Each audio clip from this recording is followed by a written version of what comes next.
हो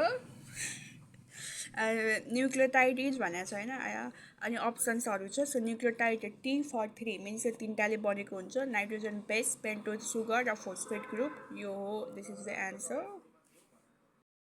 nucleotide is केले compose भएको छ भन्दाखेरि nitrogen base sugar phosphate nucleoside भनेको चाहिँ सिर्फ दुईवटाले कसरी याद गर्ने N for nitrogen base S for sugar nucleic acid चाहिँ एसिडिक हुन्छ ड्यु टु इनअर्गानिक फोस्फेट त्यही फोस्फेटको कारणले H3PO4 भनेको फोस्फोरिक एसिड होइन so two types of pentose sugar चाहिँ नाइट्रोजन बेस न्युक्लियोटाइडमा पाइन्छ एउटा राइबोज सुगर अर्को डिअक्सिराइबोज सुगर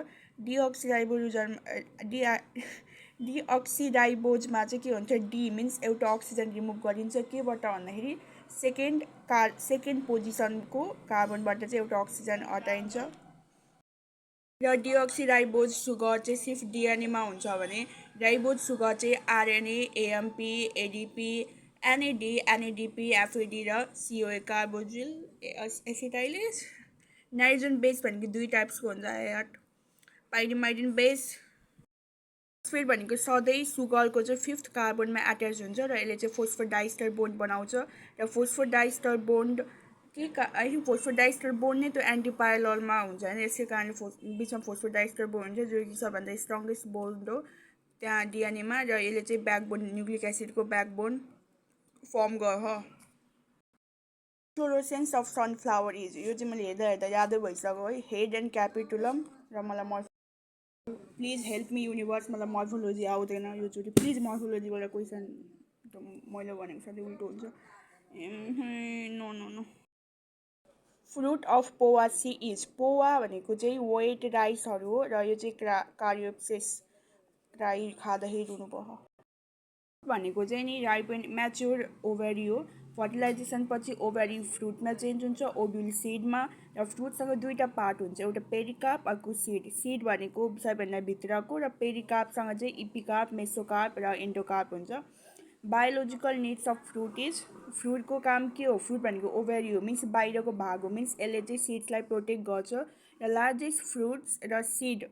दुइटै एउटामा पाइन्छ द्याट इज लोडोइसिया मालदाभिया मिन्स डबल कोकोनटमा चाहिँ सबैभन्दा लार्जेस्ट फ्रुट र लार्जेस्ट सिड पाउँछ भने स्मलेस्ट फ्रुट र स्मलेस्ट सिड भनेको ओर्किडेसी मिन्स यो चाहिँ मोनोकट फ्यामिलीमा पाउँछ र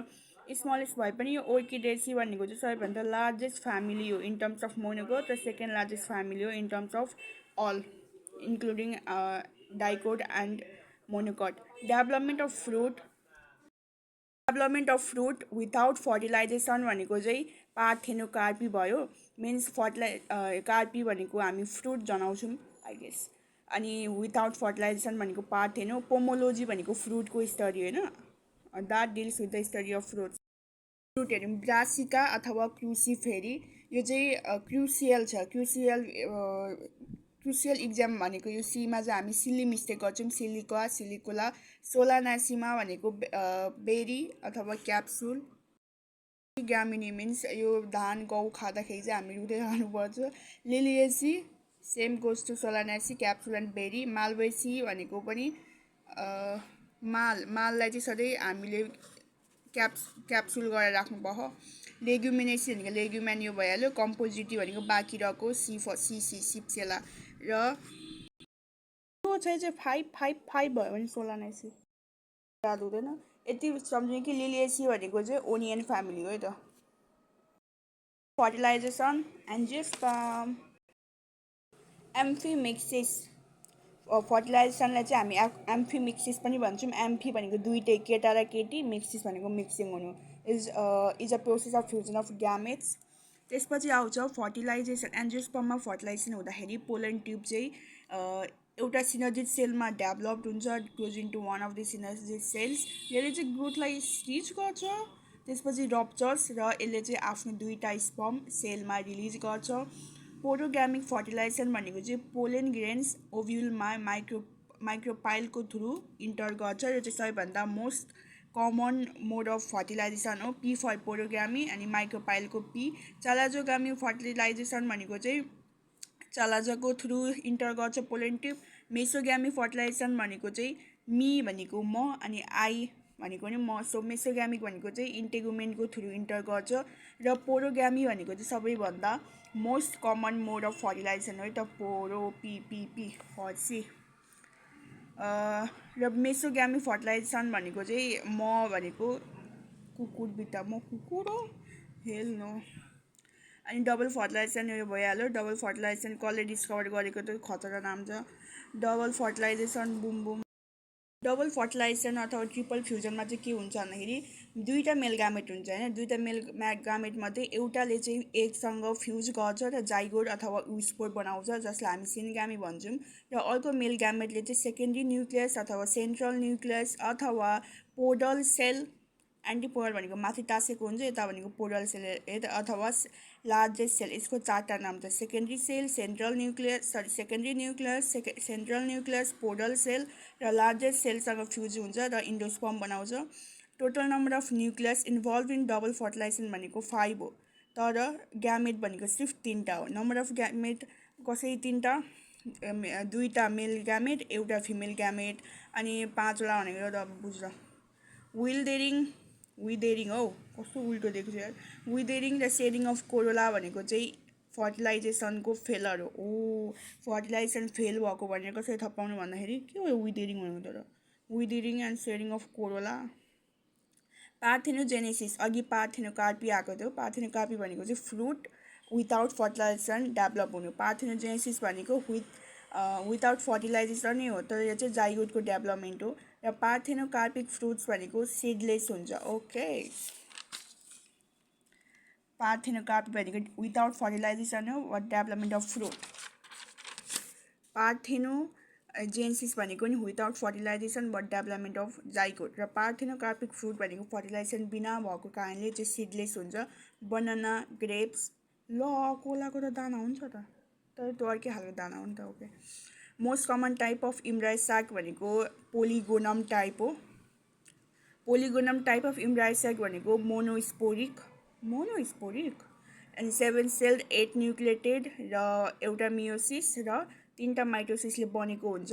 र इम्ब्रायोस्याकमा सबै सेल्सहरू ह्याप्लोइड हुन्छ एक्सेप्ट सेकेन्डरी न्युक्लियस त्यो चाहिँ दुईटाले न्युक्लियसले बनेको हुन्छ सो 2n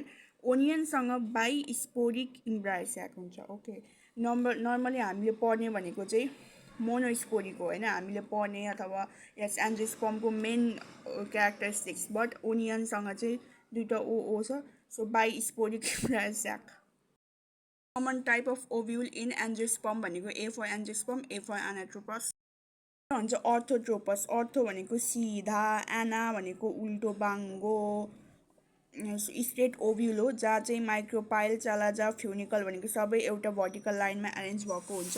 ओभ्युल भनेको सिमेट्रिकल सिधा हुन्छ with chalaza at base micropyle at tip most primitive र कमन इन जिम्नोस्पर्म अर्थोट्रोपस भनेको मलाई थाहा छ जिम्नोस्पर्ममा पाइन्छ बट सबैभन्दा प्रिमिटिभ यही रहेछ पाइनसको चाहिँ एक्सेप्सन हुन्छ जिम्नोस्पर्ममा अर्थोट्रोपस ओभ्युल हुन्छ एक्सेप्ट पाइनसको चाहिँ धेरै जस्तो नि एन्जियोस्पर्मको क्यारेक्टरिस्टिक्स देखाउँछ क्या त्यसपछि आउँछ एनाट्रोपस भनेको चाहिँ इन्भर्टेड बाङ्गो भएको र यो चाहिँ एन्जियोस्पर्म र पाइनसमा कमन हुन्छ हेमी एनाट्रोपस भनेको ठ्याक्कै बिचको न सिधा न बाङ्गो रननकुलस पाइलोट्रोपस ओभ्युल छ यसको कहाँ पाइन्छ भन्दाखेरि क्याम्प लाएर बस्यो अरे र त्यो क्याम्प चाहिँ कसरी पुगेको थियौँ भन्दाखेरि हाम्रो क्रुसियल खुट्टाले पुग्यौँ एम्फिट्रापस ओभ्युल भनेको चाहिँ मैले याद गरेको थिएँ योसँग चाहिँ कस्तो खालको इम्ब्रायोस्याक हुन्छ भन्दाखेरि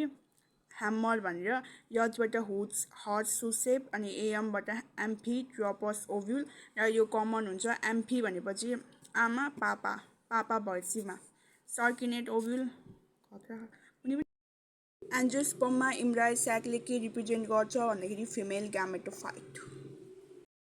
जिम्नोस्पर्म एन्जियोस्पर्म फ्लावर लाइक कोन अथवा स्ट्रोबिलस माइक्रोस्पोरोफिल एसबाट स्टामेन होल र माइक्रोस्पोरेन्जियमलाई चाहिँ हामी सरले एन्थर भन्नुभएको थियो है बट यहाँ चाहिँ पोलन स्याक छ माइक्रोस्पोर भनेको पोलन ग्रेन भइहाल्यो र मेल ग्यामेटोफाइट भनेको पोलन ट्युब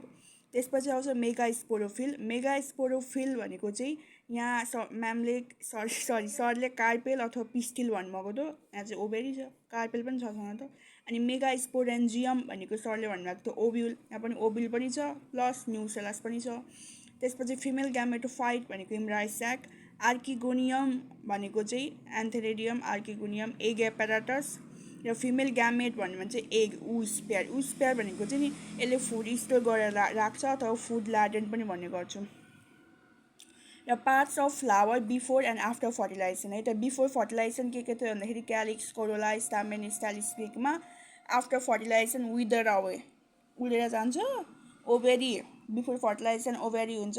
म बिफोर आफ्टर भन्दैन है, आफै बुझेँ। ओभेरी फ्रुट, ओभ्युल सिड, ओभेरीको वाल पछि पेरिकार्प भन्छ। इन्टेगुमेन्ट सिड कोट। इन्टेगुमेन्ट अघि केमा हुँदैन मैले पढाएको थिएँ, जिम्नोस्पर्ममा हुँदैन। माइक्रोपाइल इन ओभ्युल पछि माइक्रोपाइल अफ सिड। फ्युनिकल स्टल्कमा चेन्ज हुन्छ। न्युसेलस पेरिस्पर्ममा। एग सेल जाइगोटमा। सिनर्जिड डिसिन्टिग्रेट हुन्छ। सेकेन्डरी न्युक्लियस फर्म के इन्डोस्पर्म न्युक्लियस त्यो ला पिई एन्ड पेन पेरिस बुम। एन्टिपोडल डिजेनेरेट्स।